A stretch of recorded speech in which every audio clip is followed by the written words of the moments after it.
En ce début d'année, nous tenons tout d'abord à souhaiter le meilleur à chacun d'entre vous qui nous regardez, ainsi qu'à vos proches. 2025 promet de grands bouleversements et nous serons à vos côtés pour dépasser ces épreuves. Merci de soutenir cette chaîne depuis ses débuts il y a 1 an et soyez assurés que nous allons poursuivre notre mission de rendre le survivalisme et le prepping plus accessibles au plus grand nombre. Nous continuerons à vous informer quotidiennement des défis actuels sur la chaîne secondaire pour que vous puissiez anticiper les difficultés à venir.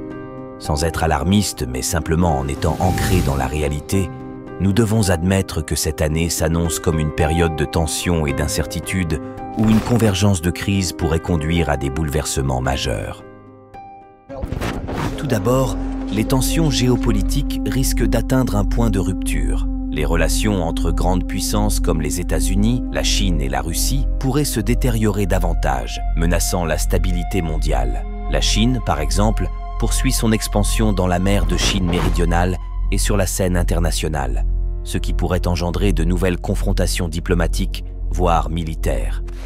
Nous pourrions également évoquer les tensions à venir au niveau du Groenland qui subit la fonte des glaces et attire les convoitises de puissances prédatrices. En parallèle, le changement climatique continue d'aggraver les catastrophes naturelles. Des événements météorologiques extrêmes, tels que des vagues de chaleur, des incendies de forêt dévastateurs et des inondations, devraient se multiplier cette année.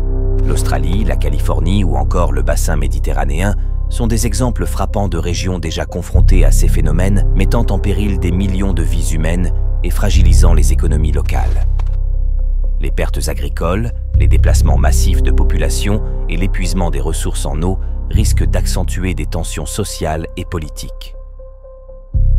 Par ailleurs, les inégalités sociales et économiques continuent de se creuser, exacerbées par la pandémie qui a mis en lumière la fragilité des systèmes de santé et des économies mondiales.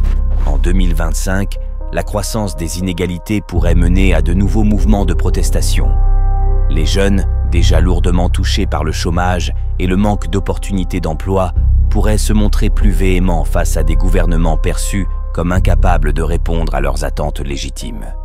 Les avancées technologiques, tout en offrant des possibilités de développement, comportent aussi leur lot de dangers prévisibles.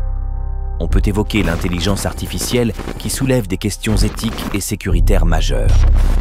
L'usage malveillant de ces technologies dans des cyberattaques pourrait perturber des infrastructures vitales, qu'il s'agisse des réseaux énergétiques, des systèmes financiers ou de la gestion des données personnelles. Des attaques très élaborées contre des entreprises et des administrations publiques pourraient se multiplier cette année, créant une insécurité numérique accrue. Enfin, la possibilité de nouvelles crises sanitaires, bien que moins probable qu'au début de la pandémie, reste un danger latent. La propagation de nouveaux variants de virus ou l'émergence de maladies inconnues pourrait rapidement devenir une menace mondiale, en particulier si les systèmes de santé ne sont pas mieux préparés qu'actuellement. Souvenons-nous de la fermeture de lits durant la période de Covid-19, alors que la France était confrontée à la pire crise sanitaire depuis des décennies. Notre système hospitalier et les soignants ne se sont toujours pas remis de ces coupes budgétaires et du traitement inhumain qu'ils ont subi. Ainsi, l'année 2025 se profile comme une année charnière où les défis environnementaux, sociaux, géopolitiques et technologiques risquent de se cumuler et de façonner un monde de plus en plus incertain et complexe. Les choix réalisés à ce moment clé auront des conséquences profondes pour l'avenir proche et les générations futures. La seule note positive que nous pouvons souligner est le fait d'entrevoir une libération de la parole sur les réseaux sociaux qui ne sera pas sapée par une censure généralisée. La liberté d'expression pourrait donner un souffle nouveau aux citoyens. Nous verrons si les pouvoirs en place imploseront sous l'effet du poids des vérités révélées ou si au contraire ils se renforceront pour maintenir leur contrôle sur les populations. Au centre de ces bouleversements, il y a vous. Vous faites partie des gens éveillés qui œuvrent à leur échelle pour être prêts le moment venu. Prêts à faire face aux difficultés qu'il est possible d'anticiper, comme celles qui surviendront sans prévenir. Prêts à vous protéger et à protéger votre famille et vos proches. Le tableau étant dressé, voyons maintenant les actions prioritaires à mettre en œuvre en ce début d'année. Lorsque la plupart des gens pensent aux préparatifs, ils ne vont souvent pas plus loin que le stockage de nourriture, éventuellement d'eau, et l'amélioration de leur équipement à domicile. Certains dépassent cette étape en élaborant un sac d'évacuation ou un nœud d'essai pour être prêt à faire face à une palette plus large de situations d'urgence et de catastrophes. La nourriture, l'eau et le matériel adapté sont des domaines essentiels qui sont les plus touchés lorsqu'une catastrophe survient. Nous allons aborder 5 préparatifs auxquels vous n'avez peut-être pas pensé initialement, mais qui seront cruciaux cette année. Quel que soit l'événement auquel vous serez confronté, qu'il s'agisse de violences urbaines, de pénuries alimentaires, d'urgences médicales, de perte d'emploi ou autres, vous devez commencer à vous préparer ou à améliorer vos préparatifs dans ces 5 domaines. Dans le domaine de la préparation, la condition physique est souvent négligée, mais elle est primordiale. Imaginez qu'une catastrophe naturelle survienne et que vous deviez déplacer des débris ou vous hisser par-dessus un mur pour vous mettre en sécurité. Ou encore que vous vous retrouviez face à un grand danger en ayant la nécessité de fuir pour survivre. La capacité de marcher sur de longues distances vers une zone plus sûre ou de courir pour vous soustraire à la menace pourrait décider de votre sort.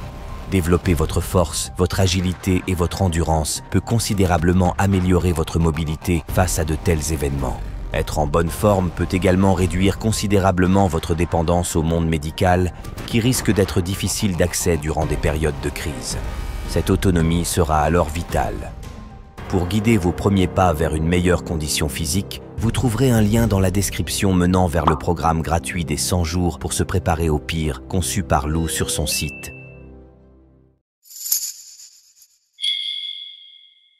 Dans un monde où les perturbations des chaînes d'approvisionnement alimentaire sont de plus en plus courantes, apprendre à cultiver et à gérer la nourriture de manière plus intelligente représente un matelas de sécurité inestimable. La stabilité de votre approvisionnement deviendra de plus en plus une nécessité dans les années à venir. Cultiver vos propres aliments prend du temps, alors si vous n'avez pas encore commencé à acquérir cette compétence, ne repoussez plus l'échéance. Le jardinage est plus qu'un simple passe-temps. C'est une étape décisive vers l'autosuffisance. Que vous soyez logé en maison ou en appartement, importe peu, car il y aura toujours un aliment à cultiver pour améliorer votre quotidien en temps de crise grave. Cultiver même une petite partie de votre nourriture peut considérablement réduire votre dépendance aux chaînes d'approvisionnement extérieures. Créer une communauté est important. Cela commence par le fait d'établir des relations fortes et concrètes avec la famille, les amis, les voisins et les personnes partageant les mêmes préoccupations que vous. En bâtissant ces relations, vous créez un réseau de soutien qui pourra fournir une aide psychologique, pratique et matérielle durant les moments difficiles. La communication régulière, les activités partagées et le soutien mutuel aident à solidifier ces liens. L'humain est un animal social. Seules, vos chances de vous en sortir sont largement amoindries et les problèmes rencontrés seront infiniment plus difficiles à surmonter. Beaucoup de gens ne considèrent pas les finances comme une part de la préparation. Dans notre monde actuel, c'est pourtant un aspect incontournable.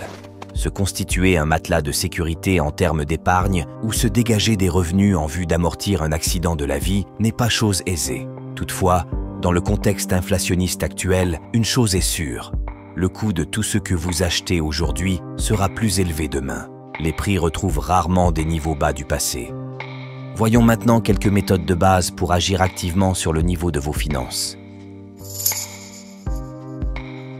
En disposant d'une réserve d'aliments en surplus et en les cuisinant à la maison, vous évitez de dépenser de l'argent dans les snacks ou les fast-foods. Vous serez moins affecté par les hausses de prix des matières premières, toujours plus onéreuses, ou par les perturbations des chaînes d'approvisionnement. Lorsque vous dépensez moins, vous pouvez rerouter l'argent économisé vers le remboursement de vos dettes existantes, notamment concernant d'éventuels crédits à taux élevés. Commencez petit à petit si nécessaire, mais mettez régulièrement de côté une partie de vos revenus pour vous constituer une épargne de secours. Ce fonds peut aider à couvrir les dépenses imprévues sans recourir à un crédit hors de prix. Apprenez à réparer des objets ou échanger des services. Tout ceci va vous permettre de moins dépenser et de ne pas être tributaire d'une aide extérieure payante.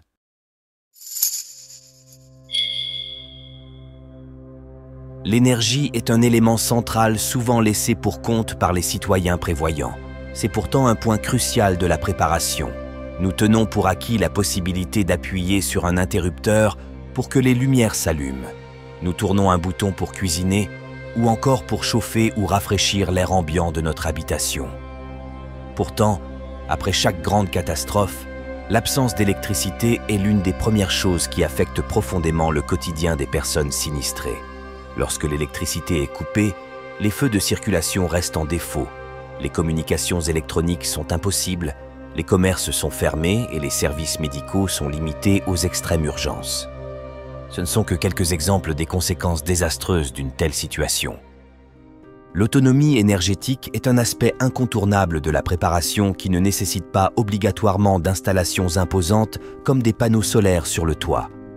Il est tout à fait possible d'agir concrètement et efficacement sans se lancer dans des travaux, en investissant dans des systèmes de batteries de secours et des sources d'énergie d'urgence. La plupart des gens ne peuvent pas se permettre d'acquérir un système qui couvrira la totalité de leur consommation d'électricité quotidienne. Toutefois, les petites batteries couplées à des panneaux solaires portables ont considérablement baissé en termes de coût ces dernières années. À n'en pas douter, cette année viendra avec son lot de difficultés à surmonter. Le fait de les subir ou au contraire de les affronter activement dépendra de vos choix passés et des actions concrètes que vous allez entreprendre à partir d'aujourd'hui. N'oubliez jamais que vous êtes le décisionnaire final du chemin de vie que vous empruntez. Ne doutez pas de votre capacité à faire les bons choix, car en vous intéressant à ces sujets, vous faites déjà partie des rares individus prévoyants et de ceux qui sauront s'adapter à la plupart des défis à venir.